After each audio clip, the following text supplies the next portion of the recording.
Can Justin Jefferson repeat his week 1 performance against the team that should have drafted him? That and more today on Showdown coverage brought to you by sharpfootballanalysis.com. My name's Adam Wilde. Let's dive right into the slate. We've got the Eagles as 2-point favorites at home against the Vikings. A pretty healthy total of 50.5, and thankfully no injuries to worry about.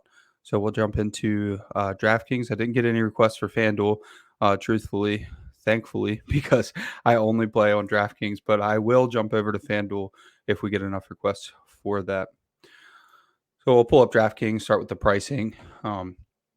Justin Jefferson got the Cooper Kupp treatment right away.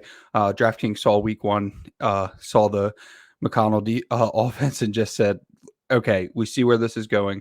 We're going right to 13,000 on Justin Jefferson. Honestly, this is one of the better price slates, definitely the best price slate we've seen this year. One of the better price slates I've seen the last couple of years. So pretty happy with the pricing. I'm happy that they brought Justin Jefferson up to 13,000. That's quite a lot. He has the highest ceiling of the slate. I mean, even probably higher than Jalen Hurts, and he's priced that way. So as it should be, all of our roster decisions are based around Justin Jefferson, essentially. So Justin Jefferson at the top at 13,000, very fair price. You pretty much have to build everything around Justin Jefferson, because if you play Justin Jefferson a captain, you probably want to play Kirk Cousins. And if you play Jefferson and Cousins, then you want Hurts in pretty much every lineup, in my opinion. So that's going to be another point to this slate. So now you've got Jefferson at captain, Kirk locked in, Hurts locked in. There's not a lot to do with the rest of your lineup. You're going to have to play some lower price plays and just hit on those. So most of the decision making goes around if you're playing Jefferson, at captain. If you play Jefferson at captain, do you want to play Kirk Cousins? Because typically you're going to want to play your quarterback with your captain wide receiver. So that's the decision that you need to make. But first decision in this lineup, do I want to play Justin Jefferson? A lot of the time it's probably going to be yes. And given week one's usage, Justin Jefferson may be one of those cases where you can play him at captain without his quarterback, because so much of the offense was condensed around Justin Jefferson. We had Adam Thielen and KJ Osborne both only getting 4 targets. So if you think that Justin Jefferson can succeed without Kirk Cousins succeeding, then you can be a little unique in that you have Justin Jefferson at captain without Kirk Cousins. The 2 lineups that we're going to build today, one of them is going to have Justin Jefferson and Kirk Cousins. That brings us to Jalen Hurts. I think he fits in every build. His price should be about, let's say, $800 higher than it is, and I'd just lock him in. Jalen Hurts is the best play of the slate. And he's just a little too cheap. So the only interesting thing with Jalen Hurts is that his stacking options are kind of tough. We had A.J. Brown going for 13 targets in week 1, and we had Devonta Smith leading the team in snap percentage with 95% and getting 0 targets. So it was pretty much just Hurts to A.J. Brown, a little bit of Goddard. And that's going to be really tough, because when you play Hurts at captain, usually with your captain quarterback, even if they have rushing upside, you're going to want to play at least 2 pass catchers. And it's going to be difficult to do, because who's going to be the primary pass catcher outside of Dallas Goedert and A.J. Brown? If you read the article associated with this video on Sharp Football Analysis this week, you will see that it's pretty much just Goddard, Devonta Smith, and Kenneth Gainwell all in the $5,000 range, and DraftKings basically said, here, you figure it out, and gave all 3 of us them in the same range. So in the order of pricing is actually the best order of playing them in Goddard, then Smith, then Gainwell. But the more uniqueness you need, the lower you can go in that 5K range. So if you've got a lineup that's super chalky, you might want to add Gainwell paired with Hurts, as opposed to Goddard paired with Hurts, who will be the highest rostered of those 3 options. Next, we have Dalvin Cook. Great leverage off Justin Jefferson. I think he's projected for only 1 point less than Justin Jefferson. His ceiling's obviously not as high, but there's plenty of ranges of outcome where Dalvin Cook is in the optimal lineup and Justin Jefferson is not. He actually directly correlates against Justin Jefferson. Dalvin Cook's not catching a ton of passes, so it's not the type of situation where you want to try to jam in Dalvin Cook and Justin Jefferson with Kirk Cousins. You probably want one or the other, but Dalvin can be paired with Kirk Cousins in that it's just showdown. You could get Dalvin Cook for 100 and a touchdown, and Kirk Cousins still spreads the ball around. So I like pairing Kirk Cousins with Dalvin Cook, and then two of the cheaper options like Adam Thielen and KJ Osborne, or Adam Thielen and Munt, who we'll talk about later. Those are great options in lineups that you're omitting Justin Jefferson. Brings us to AJ Brown. Great play. I would play him with Jalen Hurts because if AJ Brown goes off, Jalen Hurts is already going to have that rushing floor. So that means Jalen Hurts got the rushing floor and a passing floor, or a passing ceiling. So I like playing AJ Brown with Hurts. It's just once you've played Jalen Hurts with AJ Brown, you've basically dedicated yourself to an Eagles heavy lineup. And as we saw last week, the Eagles are, um, I guess, for lack of a better term, a mess outside of AJ Brown and Jalen Hurts. You had three running backs rush touchdowns, which isn't actually as messy as it might seem once we get to that. But you had three running backs score touchdowns.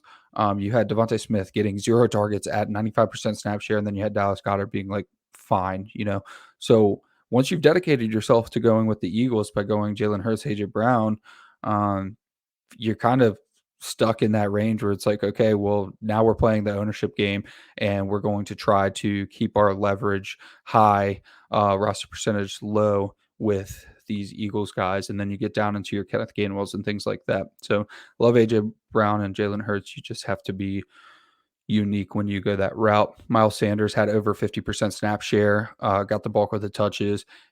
Just because all three running backs caught or rushed for touchdowns, it looks like the situation's messy, but Miles Sanders is a typical starting running back, and he's only 8K. So, and he's in a good rushing offense. So I like Miles Sanders a lot at 8,000, and I think that his roster percentage is going to be pretty low because people are going to see that those running backs all got touchdowns and they're going to say, oh, what a mess. But no, it was Miles Sanders' backfield for the most part. Kenneth Gainwell served in like a JD McKissick type role. And Boston Scott vultured a touchdown, which is going to happen. It happened last year with Jordan Howard. It's going to happen with Boston Scott. The guy's 5'6", 200 pounds, but for some reason the team has always shown an affinity for giving him goal line touches. So that is going to continue. Adam Thielen's one of my favorite plays for Minnesota at 7,200. He led the team in snap percentage, but only received 4 targets last week. Last week was kind of weird because Justin Jefferson went completely nuclear. We'll get back to median with Adam Thielen being a little more involved. He should be more of like an 8-target guy, and there's no one in Philadelphia's secondary that would really scare me off thinking that Adam Thielen could get back to his median against them. So I think it's a good bounce back spot for Adam Thielen, especially since Justin Jefferson is so expensive. If you're not going to play Justin Jefferson, then you're probably going to want to pivot directly off of him, which is why we're going to be so heavy on like Cook and Thielen, because we want somebody else to succeed that would directly relate to Justin Jefferson not succeeding. That being Cook, that being Thielen having a big game. So I like Thielen without Justin Jefferson. I wouldn't really pair him with Justin Jefferson. If you were going to pair a pass catcher with Justin Jefferson, you would want to go probably cheaper, like in the month range. Down to Dallas Goedert. Not much to say about Goddard. He's just a fine play. He's going to be the favorite second target for most of the year because he gets open in the areas of the field that Jalen Hurts excels. So Dallas Goedert's always going to be a high volume guy. It's just really what's his ceiling. Without a touchdown, there is no ceiling. So Dallas Goedert does need a touchdown to get there. But on Showdown at 5,800, that's not so much the case. I mean, 5 for 60 is plenty on most Showdown slates. Devontae Smith is probably the best leverage play, I would say, at 5,200. He's right there in the middle of the 5K options. All 3 5K options are viable. And he had 0 targets last week after, leading the team, being the wide receiver one of the team last season in a promising rookie campaign. So Devonta Smith is unique because he should be getting, he should be the secondary receiver for sure. Definitely not first ahead of AJ Brown. Everyone understands that, but should not be seeing 0 targets. And I'd imagine that that's a talking point with the team this week. Hey, Devonta Smith is a guy and he cannot be receiving 0 targets in any game ever. I'm not sure that they're going to make it a focus. I'm not in that locker room. I don't know, but I would like to think that it didn't sit well with a lot of people that Devontae Smith didn't get more targets. He is definitely an outstanding young player in this league. I would equate it to the Jamar Chase and T. Higgins kind of situation. So Devontae Smith is that good, and maybe a lot of people haven't seen it yet, but this might be a good bounce back spot to say, hey, we do value you. Kenneth Gainwell is just leverage, just low owned leverage off of all the 5K options. Devontae Smith's good bounce back candidate. Dallas Goedert's got volume. Well, Kenneth Gainwell had 4 targets, and he also carried the ball 5 times, once on the goal line, obviously resulting in the touchdown. So Kenneth Gainwell is going to be a low-owned option that could catch passes, very versatile. So he could just definitely break a long one. No problem playing Kenneth Gainwell. And again, this is a situation where you have the money for Goddard, Smith, or Gainwell, and you decide based on the rest of your lineup how much uniqueness you need at that time. And then you make your decision there on Kenneth Gainwell because he is the most unique of the 3. We've got KJ Osborne next. He equated basically every stat for Adam Thielen. They were basically the same player in the first week, except for KJ Osborne only played 60% of the snaps, and Adam Thielen played 95. So KJ Osborne's not a great play, but he is one that you could pair with Thielen given their prices and just get ultimate leverage when, hey, Kirk Cousins spreads the ball around and the Eagles actually somehow do a good job keeping the lid on Justin Jefferson. So that's how KJ Osborne fits in. I would not play Irv Smith whatsoever. Was not even the starting tight end for the team last week. He should be promising as somebody who plays a lot of dynasty. However, he's just not right yet. I think he's still coming off of injury. So he had that massive injury last year that kept him out most of the season. And then coming into this year, he seemed to maybe re-aggravated or get some sort of associated injury that resulted in missing a lot of preseason time. So coming into week 1, he wasn't right. He only played about 35% of the snaps. So I expect Irv Smith to still be easing in. At least we hope he's easing in. I really hope that he's not just straight up behind Mund. Then we have Alexander Mattison, who we thought that might take a little bit more of a role this year, except for he did not in week 1. He played 23% of the snaps. I think he had 10 carries. So 10 carries isn't really what you're looking for at 4,200 if he's not going to catch any passes.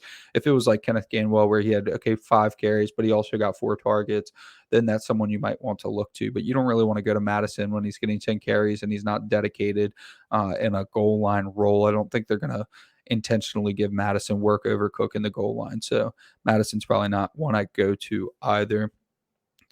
Skipping kicker and defense, both are always viable. Slates where defense isn't highly owned is when I want to play them more, but nothing stands out to me with either defense on this slate. Quez Watkins is a decent option as a deep threat guy, someone that can take a long pass for a touchdown, but not a kind of guy that I want in like single entry, small field stuff, 3 max even, not someone I'm looking towards. But if you're doing maybe 20, but more like 150 max, Quez is definitely someone that I would look to be even overweight on because he's going to be so low owned and always a threat for a touchdown. And he's produced really well with Hurts in the past. So I wouldn't mind having Quez Watkins exposure in my 150 max. Definitely more so than Zach Pascal. People are going to play Zach Pascal as well because he had a target last week, but I'm definitely interested in paying up for Quez Watkins over a higher end Zach Pascal. Boston Scott got the rushing touchdown. We already talked about their affinity for using him on the goal line. So Boston Scott is definitely touchdown upside. And in the article, I said Boston Scott is pretty much leverage off the entire Eagles offense. So if you do play Boston Scott, especially if you do like a full Vikings onslaught with Boston Scott as the only run back and he gets a cheap touchdown with the whole Eagles offense not doing well, that's definitely a huge win. Then we have Mont at 2,000. He actually led tight ends with 63% of the snap share, and I think he got 3 targets. So at 2,000, he's going to be on the field most of the time. I would expect him to be reasonably high owned because people saw what I pointed out in that he was actually the starter over Irv Smith. So expect him to be highly owned, but he's definitely a good play, especially if you wanted to do an Eagles onslaught. kind of like I just mentioned with Boston Scott, but only running back Mont and hope that he gets a cheap touchdown. And then the Eagles excel the rest of the way. So let's try to put together a couple lineups with the options that I had mentioned previously. I like Dalvin Cook at captain. So we'll throw Dalvin Cook in at captain. And then I mentioned going Kirk Cousins. We'll go all the way down to Munt. And then Adam Thielen. And then see if we can fit Hurts in there after that. Yes, we can. And then that leaves you with something like that's probably your large field. That's going to be like your Boston Scott's not going to catch passes, and neither is Zach Pascal. So what you're probably going to do here is you're going to take Dalvin Cook out. You'll put Thielen in at captain, put Dalvin Cook in the flex, and then see what you've got left over. Now you got 4,800 left over. That is way better. And now we're talking about maybe Quez Watkins. Even if you want to run Jalen Hurts naked, you actually kind of can if he rushes in a couple touchdowns. So I don't have a huge problem with that either. You've got Osborne fitting in there. Like I said, I'm not playing Irv Smith. I'm not playing Madison. So this lineup pretty much leaves you with Quez Watkins or KJ Osborne. Let's clear that away. And then we need to look at, well, Justin Jefferson captain. That's something good to look at because it's going to be difficult to fit in all the plays that you want with Jefferson at captain. Then we have Kirk Cousins, Jalen Hurts, see what we've got left over. I wouldn't mind playing Jefferson at captain with just Kirk Cousins and then going to the Eagles side of the ball. So let's see if we can fit some of these 5K guys in here. Yeah, then we can get Mont in here. And this is going to be a 3x3. Not the biggest fan. So that leaves only enough for Zach Pascal. So you see, when you put Justin Jefferson at captain, you almost take yourself out of the running of Jalen Hurts. That's going to be really tough this slate to play without Jalen Hurts. He might be worth fading just because he's going to be so highly owned. But now you've got a visual. If you go Justin Jefferson at captain, you probably want Kirk Cousins. And if you go Jefferson Cousins, you probably don't get Hurts unless you go really, really low down the player pool. So that's why I would rather just take some of these leverage options over Jefferson and play maybe Jefferson in the flex, but you might just fade Jefferson entirely and just hope he doesn't go nuclear because Cook projects for 1 point less. Thielen projects for similar, maybe three less targets. So while Justin Jefferson's incredible, probably the best receiver in the league right now, he's worth fading at high ownership at 13,000 simply because of what it does to your rest of your lineup. Obviously, we would love to play Justin Jefferson, probably the best play, definitely the highest ceiling. Just now you've got a visual on how when you play him a captain, you just have a really tough time fitting in Jalen Hurts, who I think should be in every lineup. So with that being said, that's going to be it for the Showdown coverage from Sharp Football Analysis. I'm your host, Adam Wilde, and I will catch y'all next Monday night. Peace.